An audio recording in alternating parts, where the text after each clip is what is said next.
6 on your side at 5 continues now.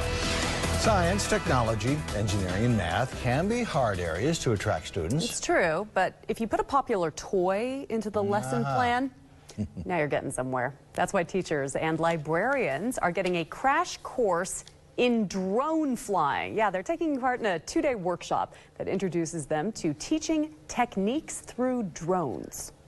Education has had STEM technologies for a while now, and kids are excited in STEM, kids are motivated by STEM, and then what I've seen with this is now you take the STEM, which is the challenging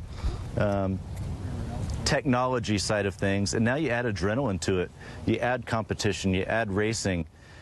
And then somewhere, right? Idaho's technology sector is the second fastest growing in the nation. It also has the 3rd fastest growth for jobs in the United States, yet it's falling behind on qualified STEM job candidates.